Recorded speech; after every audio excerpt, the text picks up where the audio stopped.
എല്ലാവർക്കും നമ്മുടെ ചാനലിലേക്ക് വീണ്ടും സ്വാഗതം. എല്ലാവരും സുഖമായിട്ടിരിക്കുന്നു എന്ന് വിചാരിക്കുന്നു.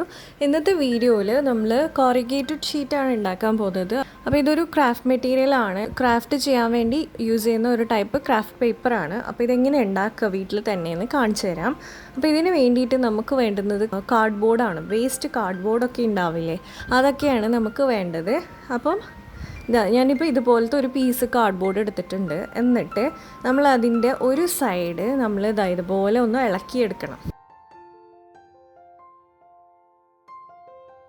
അപ്പോൾ ഇത് നമ്മളൊരു നാക്കിൽ ഇളക്കിയെടുക്കുകയാണെങ്കിൽ നമുക്ക് പെട്ടെന്ന് തന്നെ ഇളക്കിയെടുക്കാൻ പറ്റും. അപ്പോൾ ഇത് ഇളക്കാനുള്ള ഒരു ടെക്നിക്ക് എന്ന് പറഞ്ഞാൽ നമ്മളൊരു സൈഡിൽ നിന്ന് ഇങ്ങനെ കുറച്ച് സ്റ്റിഫായിട്ട്, അതായത് കുറച്ച് സ്ട്രോങ് ആയിട്ട് പിടിച്ച് വലിക്കണം. അപ്പം നമ്മളിങ്ങനെ സോഫ്റ്റായിട്ട് വലിച്ചെടുക്കുകയാണെങ്കിൽ അതിൻ്റെ ആ ഒരു സ്റ്റിക്ക് ചെയ്തതൊക്കെ ഇങ്ങനെ അവിടെ തന്നെ ഉണ്ടാവും. നമ്മൾ കുറച്ച് സ്റ്റിഫായിട്ട് ഇങ്ങനെ പിടിച്ചിട്ട് ഇളക്കിയെടുക്കുകയാണെങ്കിൽ പെട്ടെന്ന് നമുക്കിത് ഇളകി കിട്ടും. ഇപ്പം നമുക്ക് കാണുന്നുണ്ടാവില്ലേ ഇതിങ്ങനെ ലൈന് പോലെ. അപ്പോൾ ആ ലൈനിൻ്റെ അവിടുന്ന് ചെറുതായിട്ടൊന്ന് ഒടിച്ച് കൊടുക്കുകയാണെങ്കിൽ ഈ പേപ്പർ നമുക്ക് പെട്ടെന്ന് ഇളകി വരും. അപ്പോൾ അങ്ങനെ ഇളക്കിയെടുക്കുമ്പം അധികം അവിടെ സ്റ്റിക്കായി നിൽക്കില്ല. ഓക്കെ, അപ്പം അങ്ങനെ ആ ഒരു മേലത്തെ ലെയർ മൊത്തമായിട്ട് നമ്മൾ ഇളക്കിയെടുക്കണം.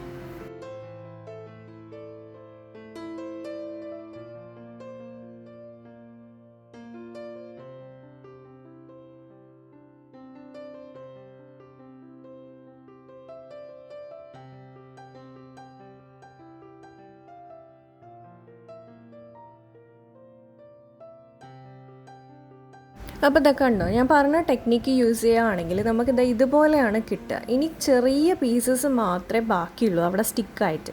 അപ്പോൾ അത് ഇളക്കിയെടുക്കാൻ വേണ്ടിയിട്ട് നമ്മൾ ഇതുപോലത്തെ ഒരു ടൂത്ത് ബ്രഷാണ് എടുക്കേണ്ടത്. മുടി ചീകുന്ന കോമ്പില്ലേ, അതെടുത്താലും മതി. അത് സോഫ്റ്റ് ബ്രിസിൽസ് ആണെങ്കിൽ അതെടുക്കാം. എന്നിട്ട് ഇത് പതുക്കെ ഇങ്ങനെ ഒന്ന് ബ്രഷ് ചെയ്ത് കൊടുക്കുക. ഓക്കെ, അല്ല ഹാർഡായിട്ട് ബ്രഷ് ചെയ്ത് കഴിഞ്ഞാൽ നമ്മുടെ ഈ പേപ്പറിൻ്റെ ആ ഒരു സ്മൂത്ത്നെസ് പോയി കിട്ടും. അപ്പോൾ അതുകൊണ്ട് കുറച്ച് സോഫ്റ്റായിട്ട് ഒന്ന് ആ ഒരു എക്സ്ട്രാ വരുന്ന ഭാഗങ്ങൾ മാത്രം ഒന്ന് ബ്രഷ് ചെയ്ത് കളയാം.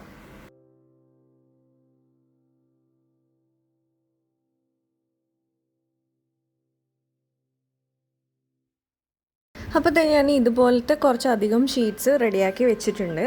ഇനി നമ്മൾ വേണ്ടുന്നത് ഇതിന് കളർ ചെയ്യാന്നുള്ളതാണ്. നമുക്ക് ഏത് കളറാണോ വേണ്ടത് അതിനനുസരിച്ച് നമ്മൾ പെയിൻറ്റ് ചെയ്യുക. പിന്നെ പെയിൻറ്റ് ചെയ്യുമ്പോൾ ശ്രദ്ധിക്കേണ്ട കാര്യം, ഇപ്പോൾ ഡാർക്ക് കളറൊക്കെ ആണെങ്കിൽ നമുക്ക് ഡയറക്റ്റ് ഈ ഒരു കാർഡ്ബോർഡിൻ്റെ മേലെ പെയിൻറ്റ് ചെയ്ത് കൊടുത്താൽ മതി. ഇപ്പോൾ ലൈറ്റ് കളർ, ഇപ്പോൾ യെല്ലോ ഒക്കെ ആണെങ്കിൽ നമ്മൾ ആദ്യം തന്നെ മേലെ ഒരു വൈറ്റ് പെയിൻറ്റ് കൊടുത്തിട്ട്, ഒരു ബേസ് പെയിൻറ്റ് വൈറ്റ് കൊടുത്തിട്ട് പിന്നെ അതിൻ്റെ മുകളിൽ വേറെ കളർ കൊടുക്കുന്നതായിരിക്കും കുറച്ചും കൂടി നല്ലത്. അപ്പോൾ ഞാനിപ്പം ഈ ഒരു കോറിഗേറ്റഡ് ഷീറ്റിൽ ഒരെണ്ണത്തിന് വൈറ്റും ഒരെണ്ണത്തിന് യെല്ലോവും ഒരെണ്ണത്തിന് ഗ്രീനുമാണ് കൊടുക്കുന്നത്. അപ്പോൾ ഇതാ വൈറ്റ് കൊടുക്കുമ്പം ഒരു കോട്ടൊന്നും കൊടുത്തിട്ട് കാര്യമില്ല.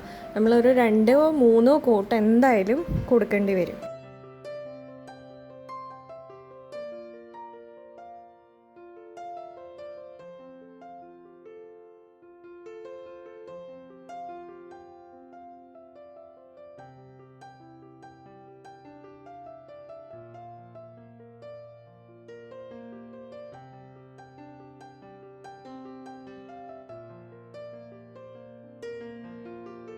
പിന്നെ അടുത്തതിന് ഞാൻ നേരത്തെ പറഞ്ഞ പോലെ യെല്ലോ കളറാണ് കൊടുക്കുന്നത്.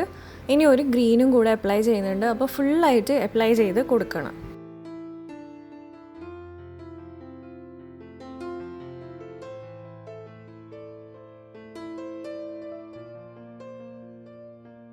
അപ്പോൾ ഇത് 3 ഷീറ്റ്സ് ഞാൻ റെഡിയാക്കി എടുത്തിട്ടുണ്ട്. ഇനി നമുക്ക് ഇതൊന്ന് ഉണങ്ങാൻ വെക്കാം.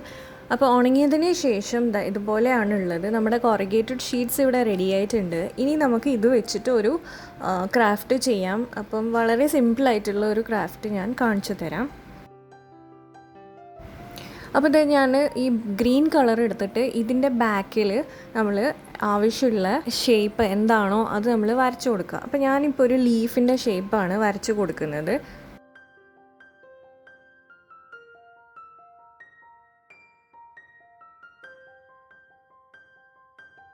അപ്പോൾ നമ്മൾ ആവശ്യമുള്ള ഷേപ്പ് വരച്ചതിന് ശേഷം അതൊന്ന് കട്ട് ചെയ്തെടുക്കുക.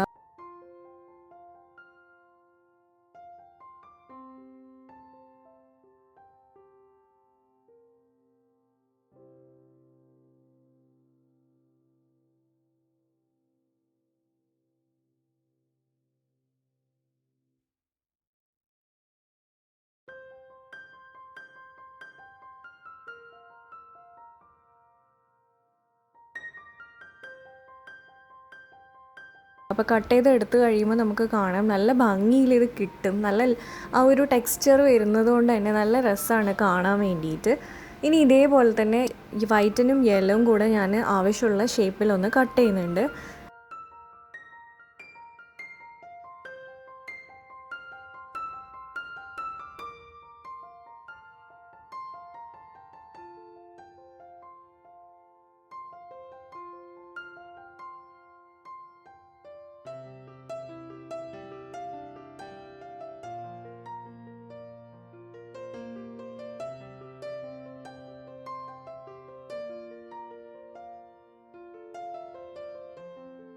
അപ്പോൾ ഇത് കട്ട് ചെയ്തെടുത്തതിന് ശേഷം നമുക്ക് ഇത് എവിടെയാണോ ഒട്ടിക്കേണ്ടത് അതിലേക്ക് ഒട്ടിച്ചു കൊടുക്കാം. ഇപ്പോൾ നമ്മൾ വാൾ ഡെക്കറാണ് ഉണ്ടാക്കുന്നതെങ്കിൽ കാർഡ്ബോർഡിൻ്റെ പീസിൻ്റെ മേലെ ഒട്ടിച്ചു കൊടുക്കാം.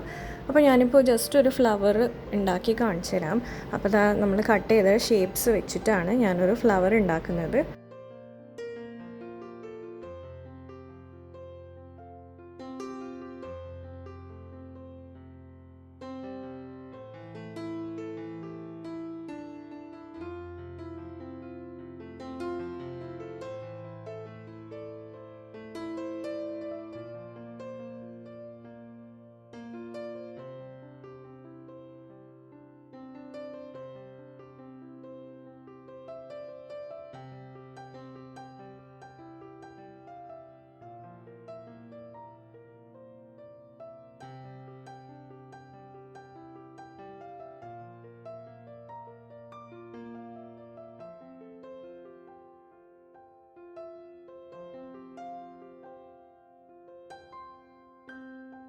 അപ്പോൾ ഞാനിപ്പോൾ ജസ്റ്റ് ചെയ്ത് കാണിച്ചു തരാൻ വേണ്ടിയിട്ടായതുകൊണ്ടാണ് കാർഡ്ബോർഡിലൊന്നും ഒട്ടിക്കാത്തത്. ഇത് ശരിക്കും ഒട്ടിച്ച് വെക്കുന്ന സംഭവമാണ്. അപ്പം നമ്മുടെ കൊറിഗേറ്റഡ് ഷീറ്റ് ഇവിടെ റെഡി ആയിട്ടുണ്ട്. അപ്പം ഈ ഒരു വീഡിയോ എല്ലാവർക്കും ഇഷ്ടമായിട്ടുണ്ടാവുമെന്ന് വിചാരിക്കുന്നു, യൂസ്ഫുൾ ആയിട്ടുണ്ടാവുമെന്ന് വിചാരിക്കുന്നു. അങ്ങനെയാണെങ്കിൽ ഒന്ന് ലൈക്ക് ചെയ്യാൻ മറക്കരുത്. പിന്നെ ഫ്രണ്ട്സിനും ഫാമിലിക്കൊക്കെ ഒന്ന് ഷെയർ ചെയ്ത് കൊടുക്കുക. അപ്പോൾ നമുക്കിനി വേറൊരു വീഡിയോയിൽ കാണാം. അതുവരെ ഈ തരുന്ന സപ്പോർട്ടിനൊക്കെ ഒരുപാട് നന്ദിയുണ്ട്. Thank you so much.